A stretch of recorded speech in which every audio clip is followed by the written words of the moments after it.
Hey guys, Jim here. Today we're going to take a look at something actually very, very exciting for me and something wildly new. We're going to be looking at a collaboration of 3 knives here out of 5 that were done in total between myself and Mike Stewart over at Ekim Knives.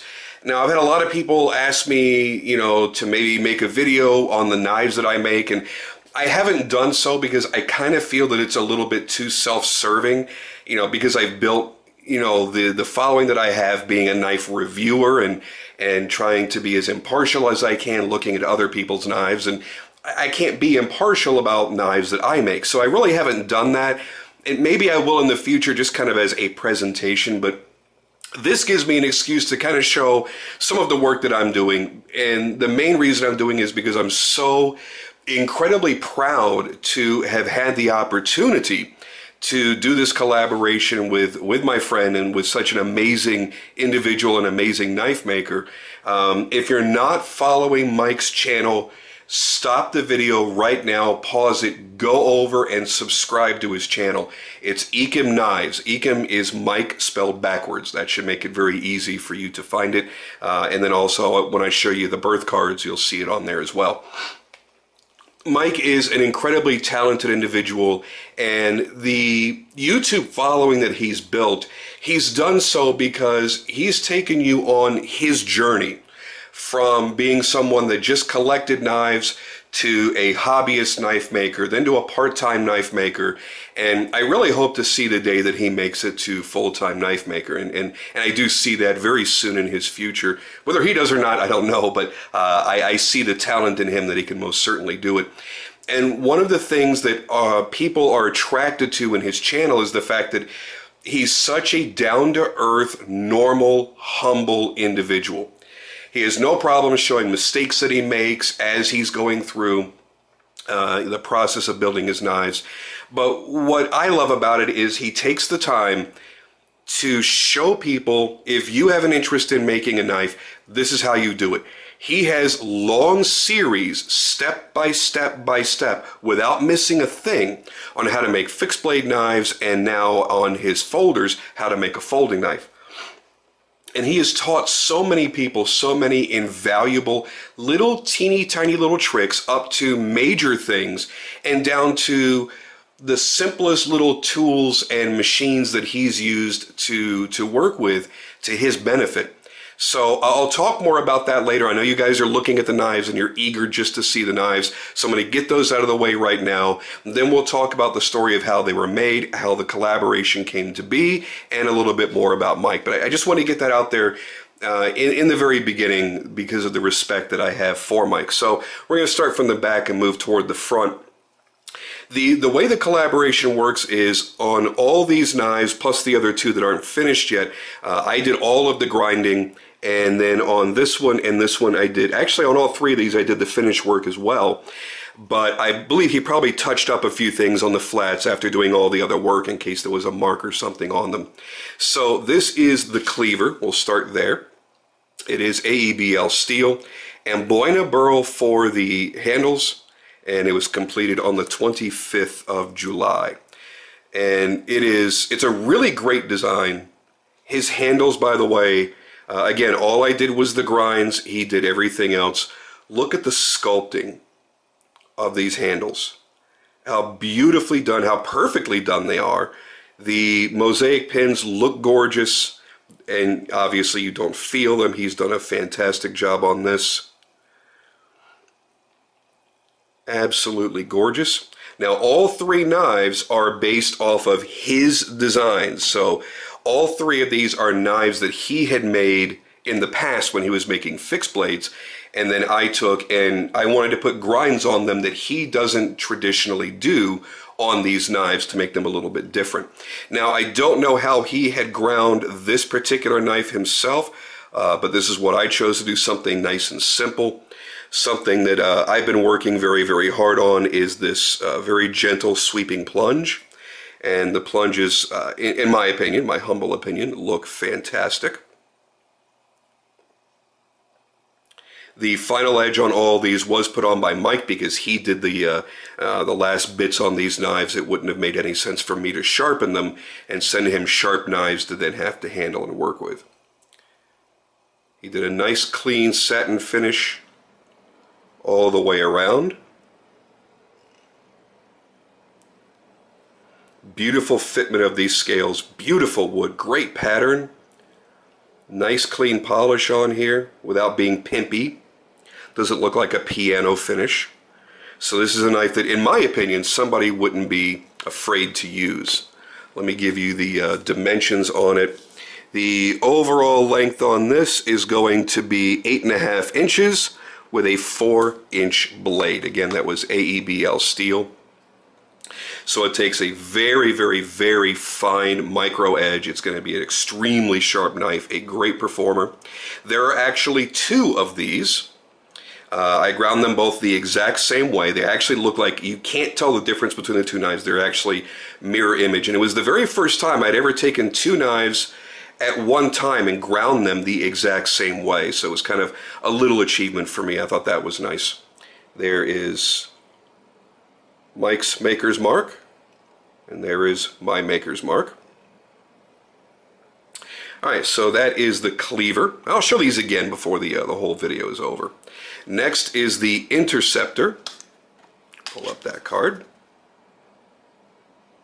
CTS XHP was my very first time grinding CTS XHP. Thought that was kind of neat. And then the handles, he decided to go with carbon fiber with the orange G10 liners. So this is the grind that I did. You'll notice it's a very, very smooth grind. You'll see a nice bit of iridescence, little play of color and light when you move the blade into the right light.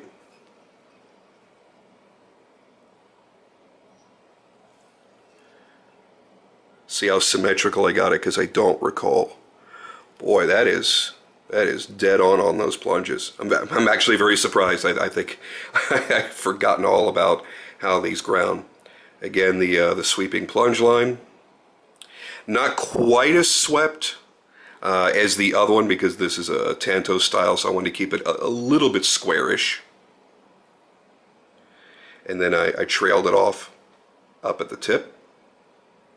Now there's a mini version of this knife that I also ground that'll be coming later. I want to say it's at least a full inch, maybe 1.5 inches shorter, and I ground that one entirely differently. And you'll see that at some point when it finally makes it over to my Instagram. I want to do 2 completely different grinds to give these different personalities. Now my favorite part of this whole knife is the scale work that Mike did. Look how clean this triplane grind is. Wonderfully contoured.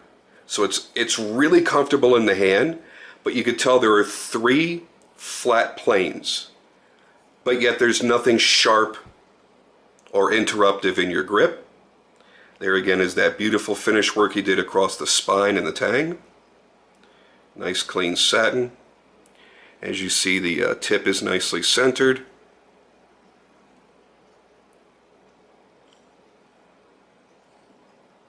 The pop of orange really sets this off. He did a great finish job on the carbon fiber as well. It's actually really hard to get a really nice, clean, matte finish like this. Going up high enough grit so that everything is clean and smooth, but without actually polishing it, looks fantastic. And last but not least will be the Woods Walker. Again, CTS XHP on this one. On the scales, he did carbon fiber over nickel silver and black G10. I'll show the handles to you first, and the incredible finish work that he did. I mean, look at that. So you've got the carbon fiber, the nickel silver, and then the black G10.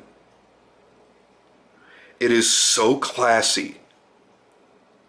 So what you've got here is in essence a two-tone, because he did a very high luster polish all the way around, then down the spine, all the way to the tip. And on this one I chose to do a bead blast with a dark acid stonewash. And a little piece of trivia on this, this is the very first completely finished knife that I did freehand hollow grinding. I was just starting to experiment with hollow grinding. I had done 2 experimental blades here at home, and then I had sent them out for heat treat. And this was the next knife that I ground, and it was the first one that I ground to completion, fully done as a freehand hollow ground knife. So the top swedge is hollow ground. I decided to do the swedge last instead of first. So what that allowed me to do is I got my primary bevel done, and then I wanted to accent it with a very strong top swedge that would trail down to the tip. If I had done that first, then the primary grind would have taken over this whole section, and you would have seen this come up, and the top swedge would have stopped right about here. So I wanted to do something a little bit different with a more unique intersection of the grinds than you typically see, and something that I had never seen Mike do. There again with the very, very sweeping plunges. Almost symmetrical. This one's just a little bit far forward of that one. But during the week of making this, it was my very first freehand hollow grind, so I'm very, very pleased with how this turned out. As a matter of fact, this one we may not make this one available because I'm kind of thinking of keeping this one for myself. There is my logo there. And there is Mike's logo there.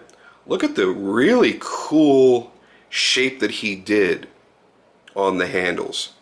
He made this knife so comfortable for such a large knife. Oh, you know what I forgot? I apologize. I didn't give you the size on the other one either. So this was 9.5 inches with a 5-inch blade. So quite a large blade to handle ratio there. And on the Woods Walker, you're looking at just a tick under 8.5 inches overall, with a 4-inch blade. So those are the dimensions on those. I apologize. This was also nice thick blade stock too. This was a lot of fun to grind. And I'll be honest with you, I'm very lucky that the grind turned out the way that it did, because I didn't do the proper math to determine what size wheel I should be using and how far up my bevel could go. So I'm actually very lucky that I was able to go this steep without it blowing through the middle as the grinds met. So that was literally just pure luck. I think if I had started to try to go a little bit higher, to go a little bit deeper, I probably would have had a blow through, and I would have felt really, really shitty.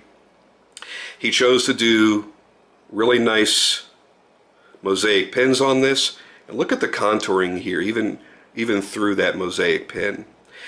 Not as easy to do as one would think, because the carbon fiber wants to grind away a lot faster than the mosaic pin does. Plus, there's so much, as you can see, there's copper in there. Actually, it's brass, I apologize, which heats up very, very quickly, and it can look like shit very easily as you're working with it. So he did a highly commendable job there. But I'm so impressed with the sandwich of materials here. I mean, this looks like $1,000 knife made by, you know, some legendary knife maker. I'm so amazed to sit here and hold this. He did such a beautiful, beautiful job. Let me pause here just for 1 second and change the battery in my camera, and then we're going to continue on and talk more about Mike and how this collaboration came to be. Okay, back now. Sorry about that. For some reason, my battery is getting weaker and weaker as time goes on, so I should probably replace that. All right, so let's talk about Mike a little bit and how he and I got together. I was a huge fan of Mike's channel, and especially as I was making my move into being a custom knife maker. I looked to his videos to teach me a few little things, actually a lot of little things, and took a lot of his advice on certain tools to buy. Half of my shop looks like his shop because I bought the same shit that he had because I knew that it worked for him and it was going to work for me. And he had a great way of explaining in detail how those things worked. And I was just so amazed at all the videos. I've literally watched every video he's ever put on his channel. And it's funny because if you really watch our videos, if you cross over and you watch both of us, we pretty much greet everybody the same way in each video, and we have the same sign-off, which is so friggin' hilarious to me. So one day I reached out to him. I don't recall why, but I did. And he's like, oh yeah, I know who you are. I used to watch your channel. He says, I was watching your channel when I was a collector before I ever started making knives. And he goes, Some of what inspired me to become a knife maker is from, you know, watching the videos that you made and the enjoyment that you got out of knives. I'm like, dude, no way, I'm a fan of yours too. And we ended up becoming fast friends over that. And it was really, really funny. And then one day out of the blue, we were texting back and forth, and I said, hey, listen, you know, you've really gotten to the point now where you're only doing folders and you're doing fantastic.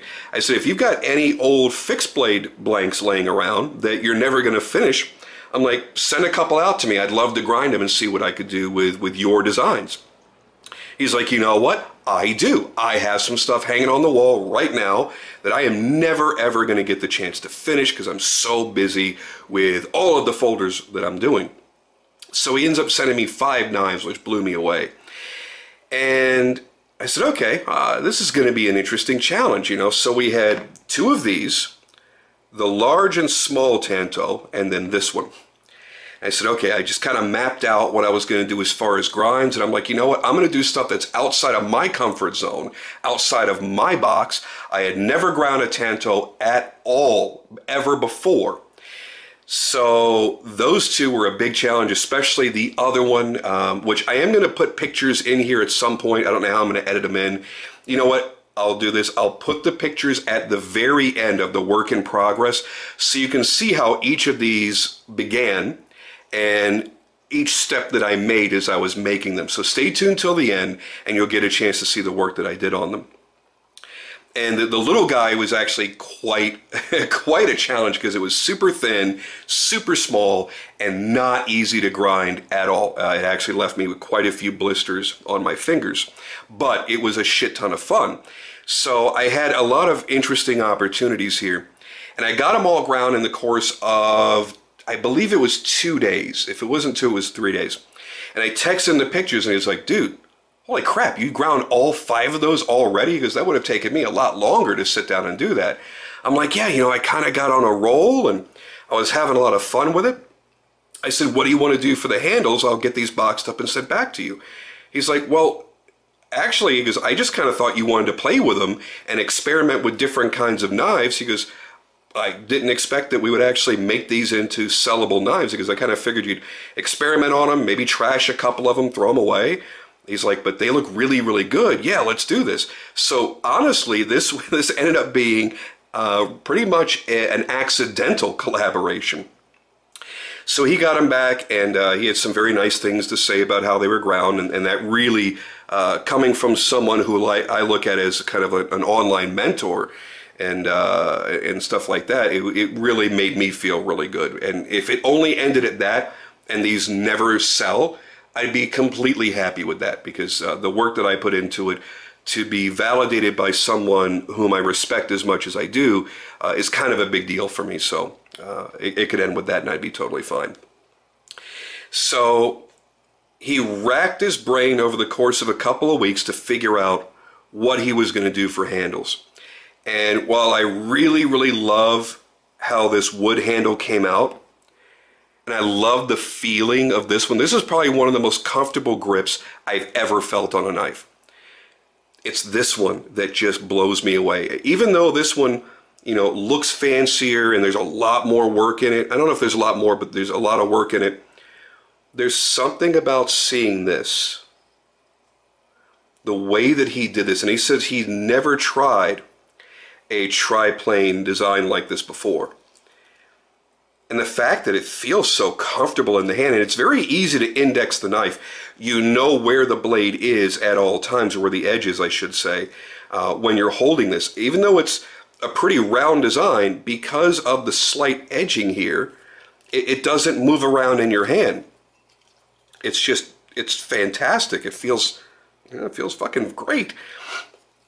So to look at these and to see his logo on one side and mine on the other, it's kind of like a dream come true. And again, if you've never seen his work and you go over to his channel now and see what he's doing, you'll see why I'm so humbled to have gotten this opportunity. Listen, I'm a nobody when it comes to being a knife maker. I just started a few months ago. And to get a chance to not only collaborate with somebody at Mike's level, but the fact that he has never done a collaboration with anyone else before. So he had the trust in me to do all this, and when he got the knives back, to go ahead and finish them when he's never done that with anybody else. It was also a challenge for me because these are larger knives. I've now started making larger knives, but you know, when I started out, generally this is one of my occipitals. This is the first design that I came up with. I mean, this is the size of the first couple of models that I started making. And to go from something that size to something that size is pretty friggin' cool. So yeah, it was just fun all the way around. And to not know what they were going to look like when they were done, not knowing what handle materials was going to be on there, it was kind of a neat thing. So what we're going to be doing with these is these are going to be going up for auction. It just seems like the safest and easiest way to sell these. He doesn't know how to price them because of the mutual work that was done. I don't know how to price them. So the easiest way is when I do auctions on my Instagram, I start them at 0 because I think it gives everybody a lot more opportunities. So what I'll do is I'll be photographing these. You've seen the pictures in the beginning of this video, actually. And I'll get them up on my Instagram, and we'll auction them one at a time and see how people enjoy them. I think that whoever gets these is really going to value not only the performance of the knives, because each of these blades are designed really, really well. Mike has some really, really cool designs. But beyond the functionality is the fit and finish. I mean, Mike really busted his ass and did incredible finish work all the way around, did some beautiful sculpting on these handles. They feel like butter in the hand. And to see the uniqueness of these, because even if you already own some of Mike's knives, even if you own each of these models, these are wildly different. It's got a little bit of extra cha-cha-cha, a little bit of extra flavor to it. And I rubbed a little bit of my stank on it and made them just a little bit different. And then he put in such incredible effort in designs that he had never done in the handle work that I just think that these are super special. And I'm very excited to see what the other two come out looking like, the other version of this and the much smaller Tanto. I think it's going to be very cool. I will go ahead and include pictures at the end of all of the knives, including the small Tanto, just so you see here in this video what I'm referring to on that smaller size. And it'll be fun to see what he turns it into with his handle work. So that's pretty much it. I know this is a rather long video, and I apologize for that, but there's so much to talk about here. And again, not to blow sunshine up his ass or anything, but again, I'm humbled by the opportunity because of the respect that I have for Mike and the incredible amount of work that he has given so selflessly to the knife industry, to other knife makers who have wanted to better themselves or to just start initially. And it's honestly because of him that so many great knife makers, are out there making such beautiful knives. And you know what? I've used a few of his tips and tricks in my work as well. And as you can see, it's a nice high finish on the grind there. Look at the colors that it picks up. Wow. So yeah, I mean that's just where I stand on it. I'm just amazed that I had this opportunity, and you know, who knows, it may never happen again. I am fortunate enough that I do have a couple of other collaborations coming up, knives that I'll be grinding and the other maker will be doing the finishing. I'll go ahead and tell you one of them just because that's pretty much carved in stone. For those of you guys that saw the video that I did on the Silenced Tanto by Sasha Dunkhorst, he and I are going to be doing a collaboration soon, so I'll be grinding up something cool and sending it out to him, and I can't wait to see what he does. So it's kind of cool because he's on a different continent. You know, he's in Germany, so he's going to have a totally different flavor in his knife making than I do. Let me give you a close-up of each one of these before we exit the presentation. Nice, clean, even edge on all these.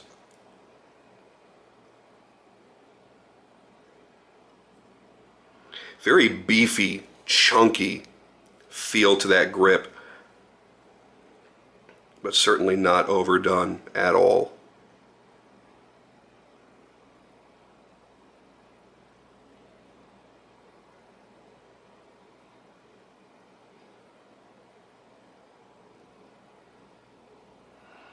I'm just pleased as punch. Show you the finish on that grind as well. And I think it's worth mentioning, I try to keep a good record of everything that I do on my Instagram. If you follow me, it's the only way that you can see my posts under my hashtag, but if you follow me, which is at Skelton, just go to my hashtag Skelton Bladeworks, and you'll see almost every knife that I've made. One of the things that I like to do is, we know that a lot of makers tend to use this kind of finish to cover up flaws in the grind or flaws in the evenness of their grind or just a bad finish or whatnot. And each time I do something like this, what I do is I post pictures of the work in progress all the way through to that point. And you'll see that the grinds on this still look beautiful. They look fantastic. There was just something about this design in my mind that I wanted to have this kind of user finish on there. But actually, I had ground this all the way. Everything was up to a 400 grit, which is exactly what I've done on these other two. So this knife, when I was working on it, actually looked like this. And I chose to go in a completely different direction, again, because it's something that Mike really doesn't do. He takes great pride in his fit and finish and doesn't usually do stuff like this. So I figured, you know what, let's do something a wee bit different, eh? So there you go, guys. That's all three. I'm going to wrap it up here because at this point I'm just going to be repeating myself and saying a lot of the same things over and over. But Mike, again, thank you, thank you, thank you. This was such a huge honor. And you know what? I'm honored to call you a friend as well. And I think that this whole thing turned out amazing. And I'm so excited for whomever it is that gets these. You're probably not going to get that one. I'm trying to decide which of these two I want to keep, and that may be a little big for me to carry on a daily basis, and that's just about right. So I don't know. But anyway, I'm very envious of whomever it is that will be getting each of these knives that we've done and the two in the future. Thank you guys so much for all the support that you've shown me, and Mike as well. There are a lot of times that I've got dumbass questions that I'll text Mike and, you know, almost in the middle of the night and go, Mike, what would you do about this? Or how do you feel about that? Or I'll send him a picture and go, this is this new grind that I tried. What do you think? And, you know, he's always been so great about positive reinforcement and really great feedback, and has never made me feel stupid for any of the questions that I've asked. And that's invaluable for somebody that's just starting out in knife making. Again, I'm a nobody. I've just started doing this a handful of months ago. So there will always be issues present and questions raised, and to know that I can lean on people like Mike and get positive reinforcement and great advice to go along with that is a really big deal. He helped me out of a jam one day that was kind of a big deal for me, and I was able to salvage the knife, and it was a lot thanks to the advice that he had given me. So. Again, all I can do is say thank you, and I hope you guys enjoyed this. I hope you guys enjoyed seeing the work that was put into both of these. And again, I just want to be crystal clear. All of these designs are 100% his. These were his blanks, his templates. All I did was grind them. That was it. I put my stank on it, and then went back to him, and he did everything else. And he put a lot of time into these, and you know what, that took time away from his folders, and so again, for that I'm grateful as well. So I hope you guys enjoyed the knives. I hope you enjoyed seeing them, whether you're going to be bidding on them or not. At least you had the chance to see them, and I kind of wanted to memorialize this cool event. My first collaboration, his first collaboration, so kind of a neat thing. Thank you guys, and I'll catch you on the next video.